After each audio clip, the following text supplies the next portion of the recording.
안녕하세요. 정신 나간 어머님 때문에 이혼한 여성입니다. 사실 어머님만 정신이 나가신 게 아니라 남편도 문제였으니까 이혼하게 된 거겠지만요. 제가 얼마나 오래 산 건 아니지만 그래도 살면서 남한테 최소한 피해는 끼치지 않았다고 생각해요. 하지만 사람 일이라는 게 다 제 마음 같지 않다더니 결국 이런 거지 같은 일을 겪게 된다는 게 참으로 애통할 뿐입니다. 남편하고는 지인의 소개로 만났는데 그럭저럭 맞는 부분도 있었고 아닌 부분도 있었고 그래요.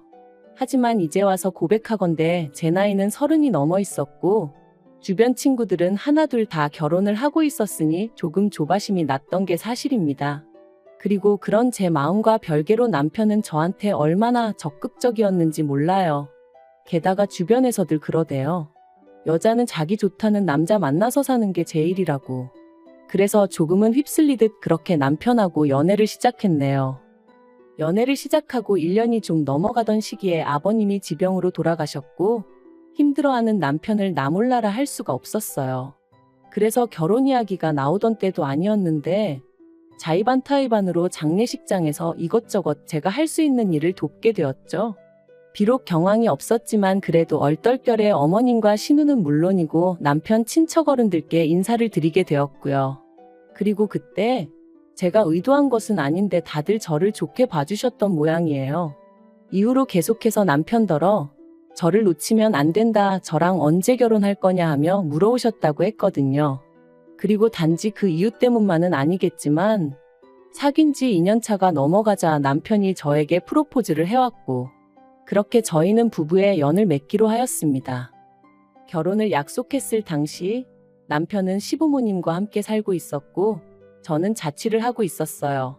저희 친정은 서울에서 3시간 정도 떨어진 곳에 있다 보니 서울에 있는 대학에 진학한 이후로는 어쩔 수 없는 선택이었죠.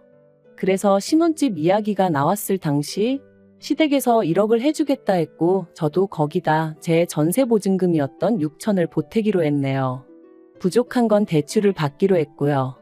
참고로 남편은 돈이 생기는 족족 자기가 운영하던 가게에 쏟아붓고 있었기에 따로 모아둔 돈이 없었어요. 아무튼 이후로 몇 주간 이리저리 발품 팔아 마침내 저희 예산에 꼭 맞는 집을 찾았습니다. 부동산 중개인분도 놀라셨을 만큼 괜찮은 조건이었기에 남편과 상의 끝에 계약금 500까지 걸었고요. 그런데 어머님이 보내주시겠다던 1억이 가타부타 말도 없이 계속해서 늦어지는 거예요. 그리고 더는 집주인이 기다려주지 못한다고 통보를 해왔을 무렵 어머님이 저에게 따로 연락하셔서 말씀하시길 급하게 돈 쓸 곳이 있어서 그 1억을 쓰셨다는 겁니다. 짜증나고 어이없고 황당하기까지 하더라니까요. 하지만 어머님한테 따지고들 겨를도 없이 식은 코앞이고 당연히 그 집에 들어가서 살게 될 거라는 전제하에 계약해놓은 가정가구들도 있었거든요.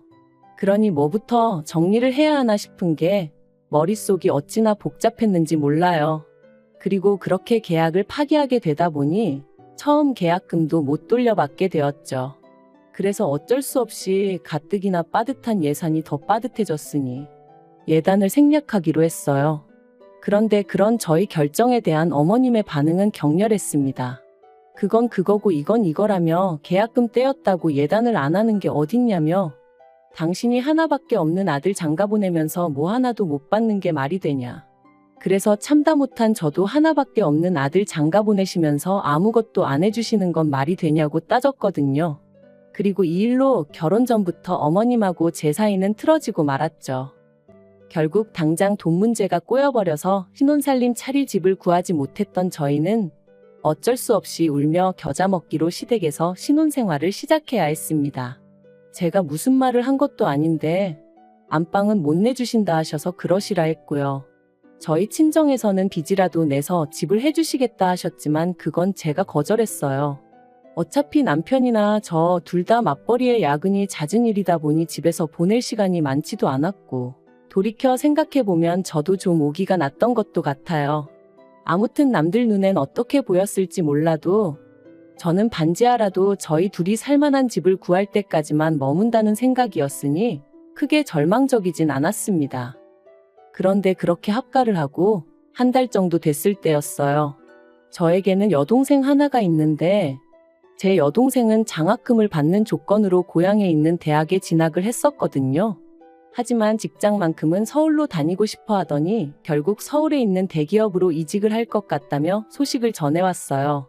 그리고 그날은 마지막 임원 면접을 하러 올라왔던 날이었는데 여동생이 언니 어떻게 사는지 슬쩍 보고만 가면 안 되겠냐 하더라고요.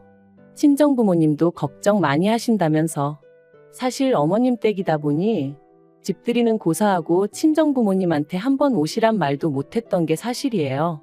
저희가 모시고 사는 것도 아니고 어쨌든 어머님 때문이긴 했지만 얹혀 사는 상황이었으니까요. 그런데 마침 그날 어머님도 약속 있으시다 하셨던 게 기억이 나서 그럼 잠깐 들리라 했습니다. 그런데 여동생이 저희 집에 오고 10분도 안 돼서 어머님이 오셨어요. 친구분하고 다투셔서 약속이 파토났다고 하시더라고요.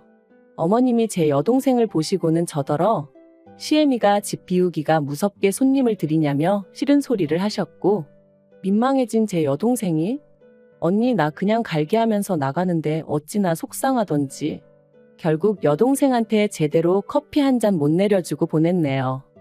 여동생이 가고 나서 저는 저대로 어머님한테 서운하다 보니까 그냥 방문 닫고 혼자 있었어요.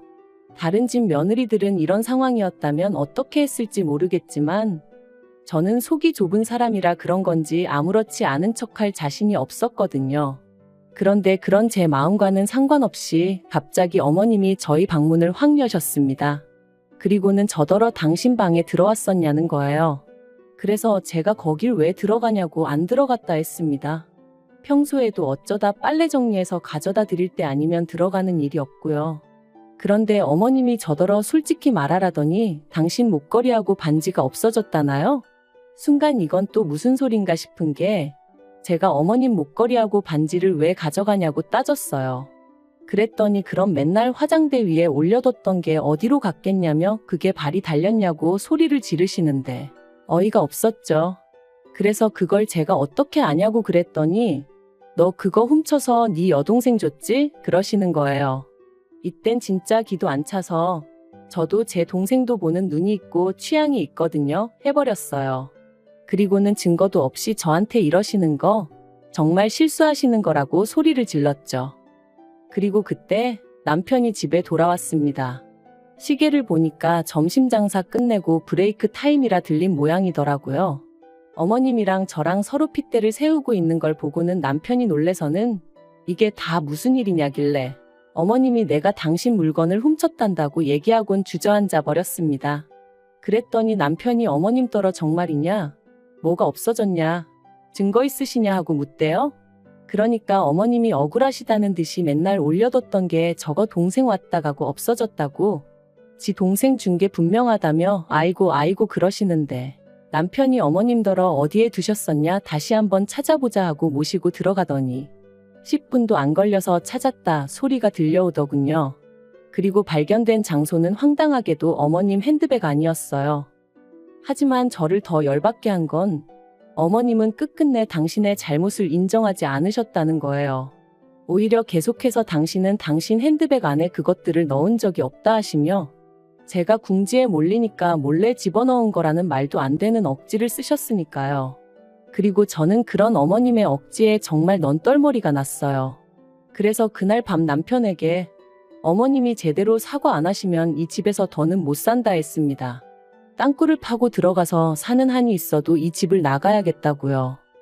그리고 일주일이 지나도록 어머님은 결국 사과하지 않으셨어요. 얘기를 들은 신우가 자기가 대신 사과하겠다 했지만 제 마음은 풀어지지 않았죠. 결국 보다 못한 신우가 어머님한테 저한테 사과하시라고 말씀도 드렸다는데 아무 소용이 없었고요. 그래서 결국 분가했어요. 저희 어머님요? 끝까지 미안하다의 밑자도 안 꺼내셨습니다. 오히려 당신이야말로 도둑고양이가 집에서 나가니 이제 맘 편히 두 발 뻗고 자겠다는 막말을 하시더라고요. 분가를 하고 난 이후로 저는 어머님한테 발길을 끊었습니다. 안부 인사도 드리지 않았죠.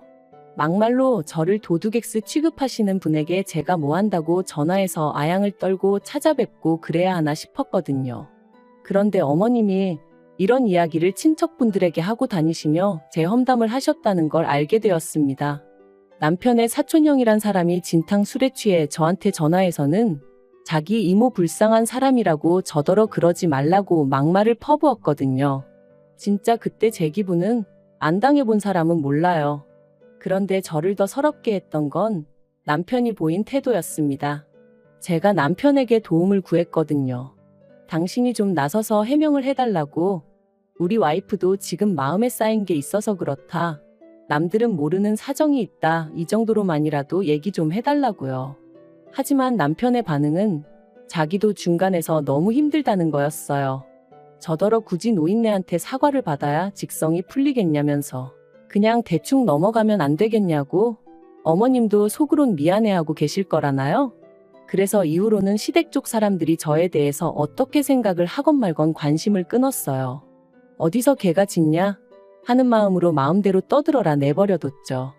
그러다 올 봄이었습니다. 어머님이 목욕탕에서 넘어지시면서 갈비뼈를 다치셨고 그로 인해 입원을 하셔야 된다더군요. 약간의 거동은 가능하신 상황이었지만 신우가 출근하고 나면 혼자 계셔야 하는 상황이었으니 차라리 병원에 계시는 편이 낫겠다 뭐 그렇게 얘기가 된 모양이 돼요. 그런데 황당한 건 남편이랑 신우가 저랑 어머님 사이를 뻔히 알면서 저한테 간병을 부탁하더라고요. 하루 종일 붙어 있어 달라는 건 아니었고 자기 둘이 들여다보지 못하는 시간대에만 와달라는 거였지만요. 어찌나 황당하던지 내가 여전히 화가 나 있는 걸 모르나 싶기도 하고.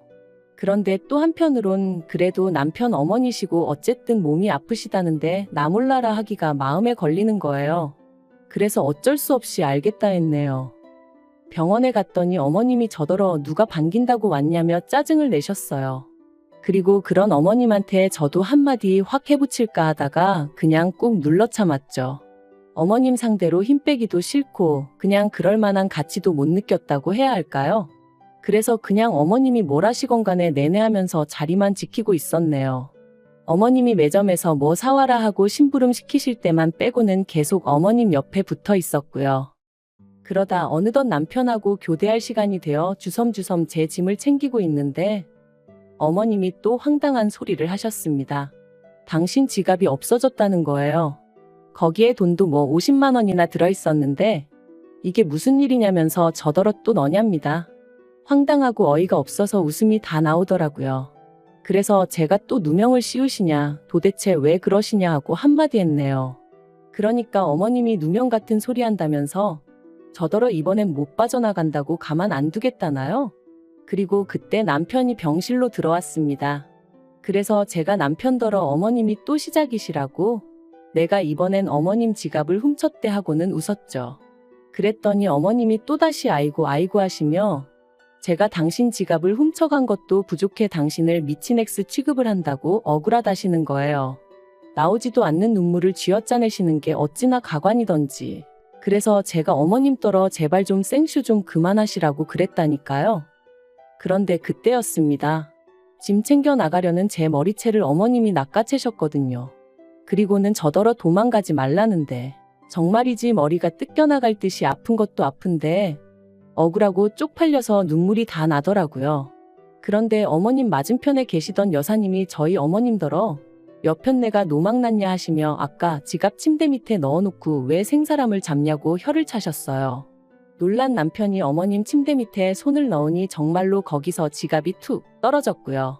그리고 그제서야 어머님이 제 머리를 잡고 있던 손을 놓으시고는 그게 왜 거기서 나오냐며 당신은 모르는 일이라고 딱 잡아떼시는데 정말 분하고 열받고 욕이 목구멍 끝까지 올라오더라니까요. 남편이 어머님더러 도대체 왜 이런 짓을 하셨냐 추궁했고 어머님이 하신 말씀은 정말 저를 소름 끼치게 만들었습니다. 남편도 신우도 당신 말을 믿어주지 않으니 제 본색을 드러내게 할 생각이셨다나요? 저는 거기까지 듣고는 뒤도 안 돌아보고 병실에서 나왔습니다. 그리고 1층 하단 벤치에 앉아 얼마나 울었는지 몰라요. 도대체 얼마나 제가 미우면 그런 계획까지 세우고 행동에 옮기실 수가 있나 싶은 게.